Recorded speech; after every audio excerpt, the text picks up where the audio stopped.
मी Kishore Shirsat, NT news मध्ये महाराष्ट्रातील सर्व प्रेक्षकांचं स्वागत। बदनापूर मतदारसंघामध्ये आहोत आणि बदनापूर मतदारसंघातील पिरसंगवी या गावामध्ये आहोत। लोकांचं काय मत आहे, कोणत्या उमेदवाराला पसंती आहे, काय सांगसाल तुम्ही? या मतदारसंघातून आमदार नारायण कुचे आणि बबलू चौधरी प्रतिस्पर्धी उमेदवार आहे, यामध्ये कोणत्या उमेदवाराला तुमची पहिली पसंती असणार आहे? मी संपत मिसाळ पिरसंगवी माजी उपसरपंच 2014 ते 24 पर्यंत आम्हाला आमदार काय असतो ते माहित नव्हतं, पण ज्यावेळेस कुचे साहेब आमदार झाले त्यावेळेस भेटी गाठी, पुन्हा गावाचे बरेचसे काम विकासाचे काम केले। विकासाचे एक उदाहरण द्यायचं म्हणलं तर गावातून नदीचं खोलीकरण, पुन्हा आमच्या नाल्याला 2 सिमेंट बांधारे दिलेले आहेत, त्याच्यामुळे आमचं एरिया खूप हाल झालेलं आहे। रस्त्याचे सगळ्यात महत्वाचा प्रश्न होता, तुम्हाला जाण्यासाठी रस्ता नव्हता, रस्ता झाला का? 2014च्या अगोदर आम्ही खूप निवेदन दिले पण आमचं काही रस्त्याचं काम झालं नाही। पण नारायण भाऊ कुचे आल्यापासून त्याने एक पाठपुरावा करून सनी आमच्या पिरसंगवी गावाला मस्त एक डांबरीकरण रस्ता करून दिला, त्याच्यामुळे त्याचे खूप आभारी आहे। आणि यावेळेस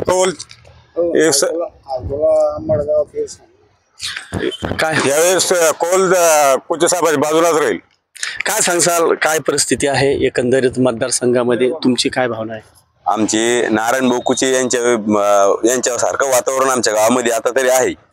बरं, एक कालचा एक मुद्दा समोर आलेला आहे की तुमच्या गावातून सरपंच यांनी एक वक्तव्य केलेलं आहे की गावामधून नारायण कुचे यांना टार्गेट केलं जातं असं त्यांनी सांगितलं। मला त्यांच्यापासून भीती आहे।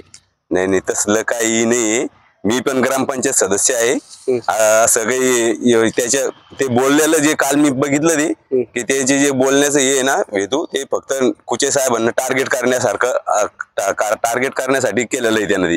बाकी त्याच्या मागं कोणी नाही गावातलं। मी सुद्धा त्याचा आता मी हे उपसरपंच आहे आमच्या गावचे, आता सध्या चालू रनिंग उपसरपंच आहे, यांना पण माहिती आहे। आणि त्याने जे सांगितलं ना ते पूर्ण खोटं आहे। तर त्यांनी एक विषय देखील सांगितला आहे, तर माझ्यासोबत ते काय सांगसाल? गावाला राष्ट्रपती अब्दुल कलाम यांच्या हस्ते पुरस्कार मिळाला आहे, त्यावेळी तत्कालीन सरपंच ते होते का? नाही, ते सरपंच मी होतो, ते नव्हते, ते उपसरपंच होते। तर माझ्या हस्ते माझ्या मोह भेटला त्यांना। बरं, गावाची एकंदरीत काय भावना आहे? एकंदरीत कुचे साहेबांच्या मागे सर गाव। काय सांगसाल, यावेळेस गावातून लीड मिळेल कुचे साहेबांना? विकासाचा काय गावामध्ये विकास म्हणजे आमच्या गावात डांबरीकरण रस्ता केलेला आहे, पूल केलेला आहे, हालदौलत आंबरगाव ते रोड केलेला आहे। कुचे साहेबांमुळे आम्हाला लय चांगला झालेला आहे, आमचा फायदा झालेला आहे। जलजीवन मिशन अंतर्गत काही झालं? ते खोलीकरण बी झालेले बरेच ठिकाणी काम। रस्त्याचे प्रकरण पूर्ण गावात झालेले आहे आमचे, हालदोला हे। बरं, काय गावात काय वातावरण आहे? कुचे साहेबाचं वातावरण सध्या आमच्या गावात। अच्छा, हा चांगलं वातावरण आहे। आतापर्यंत कुचे साहेबाच्या पाठीमागे आम्ही आहे। कुचे साहेबाच्या पाठीमागे आहे असं या ठिकाणी बोलण्यात आले। माझ्यासोबत आहे, काय सांगसाल तुम्ही? गावामध्ये एकंदरीत विकास कामं झाली का? हो, झालेले आहेत। बरं, कोणी केले?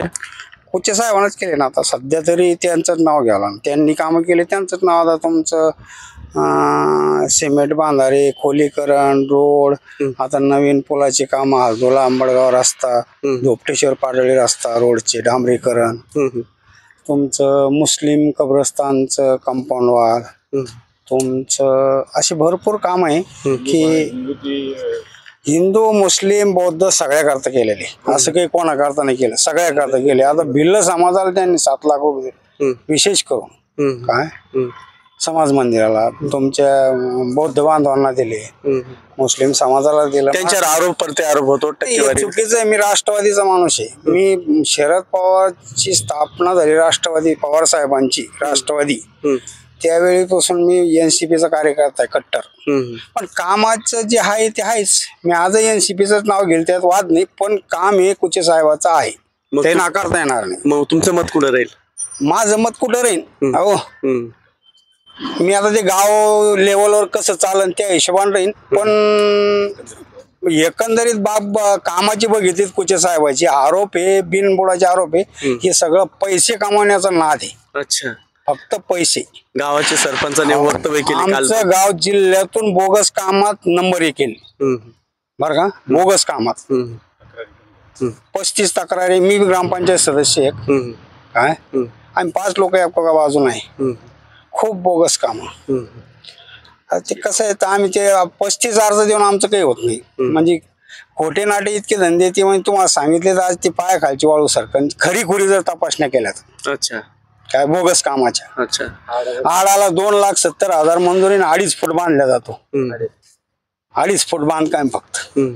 काय ते काही सगळे खोटे नाटे धंदे. नारायण कुचे यांच्यावर आरोप केले जातात. नाही बिनबुडाचे आरोप त्याच्यावर. त्याचे काम त्यानं काही काम दिले म्हणजे ते काही चांगले काम केले लोक उपयोगी त्याला नाव ठेवण्याचा अर्थ नाही ना. अच्छा. चांगल्या कामाला चांगलं बोलायचं. चांगल्या कामाला चांगलं बोलायचं बिनबुडाचे आरोप आहे त्यांनी हा विधान हे फेटाळून लावलेले. काय सांगसान तुम्ही एक तरुण आहे काय गावाचं एकंदरीत परिस्थिती? नाही, गावाचे एकंदरीत जर वातावरण पाहिलं तर भारतीय जनता पार्टीला पोषक वातावरण आहे. आणि विकासाचा जर विचार करायचा किंवा कामाचा जर विचार करायचा जर ठरलं तर पिरसंगीमध्ये 2014 पूर्वीचं जे वातावरण होतं आणि आज खूप जमीन आसमानचा फरक आहे. 2014 पूर्वी आम्ही स्वतः 2014च्या लोकसभेला निवेदन दिलं होतं. आमच्या पूर्ण गावानं बहिष्कार टाकला होता 2014च्या लोकसभेला. त्यावेळेस पालकमंत्री राजेश टोपे होते. त्यांनी येऊन आमचं हे उठवलं होतं त्यावेळेस.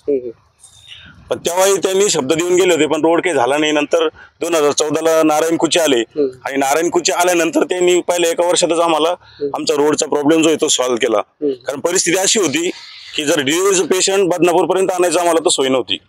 काही डिलिव्हरी आमच्या रस्त्यात झालेली अशी परिस्थिती होती.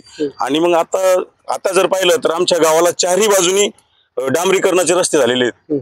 केटीवर झालेले आहेत, कट्टे झालेले आहेत. आता आमच्या गावाच्या चारही बाजूला पाणी तुंबलेलं आहे आणि शेतीच्या पाण्याचा प्रश्न आहे तो पण मिटलेला आहे. मग याच्या पलीकडे आणखी काय असतं विकास किंवा एखाद्या लोकप्रतिनिधी कडून आपण काय अपेक्षा ठेवणार आहे? तर एकंदरीत कामं भरपूर केलेले आहेत आणि कामाची पोचपावती तर द्यावंच लागेल. सरपंचाने आरोप केले त्या आरोपावर काम असतं नाही, ते बिनबुडाचे आरोप आहे. त्या आरोपाला काही अर्थ नाहीये. कारण काय असतं आता राजकारण आहे. राजकारणात प्रत्येक जण आपापल्या परीने आपापली पोळी भाजण्याचा प्रयत्न करत असतो. तर त्यांच्या काही अपेक्षा असतील, अपेक्षा पूर्ण नसून झाल्या कदाचित तर त्यामुळे ते आरोप करत असतील. असंही असू शकतं. कारण तो आता राजकारणात कोणी कोणावरही आरोप करते. आता नरेंद्र मोदीवर पण कोणी टीका करतात इथं बसून. त्याला काही अर्थ नाहीये. एकंदरीत गाव जे आहे पूर्ण गाव नारायण कुचे साहेबाच्या पाठीमागे आमच्या गावातून एकंदरीत म्हणजे खूप मोठ्या प्रमाणात प्रतिसाद आहे. लोकसभेला ज्या पद्धतीने त्या पद्धतीने नाही आज लोकसभेचं जे वातावरण पूर्णपणे बदललेलं आहे आता. कारण एकंदरीत आमच्या गावात 3-4 समाज आहे आणि 3-4 समाजाचे लोक जे आहेत तर कुचे साहेबाच्या पाठीमागं म्हणजे ठामपणे उभा राहिलेले आहेत. तर एकंदरीत वातावरण चांगलं आहे. मतदारसंघामध्ये एकंदरीत वातावरण चांगलं आहे. गावागावामध्ये मतदारसंघातील नागरिकांचे भारतीय जनता पार्टीचे नारायण कुचे यांना प्रतिसाद मोठ्या प्रमाणात पाहायला मिळतो. नवतरुण वर्ग असेल किंवा गावातील नागरिक असतील यांनी जे विकास केला कुचे साहेबांनी त्या विकासाच्या मुद्द्यावर नागरिक प्रत्येक गावामध्ये त्याला उदंड प्रतिसाद पाहायला मिळतो. मी किशोर शिरसाटसह NT न्यूज मराठी बदनापूर जालना.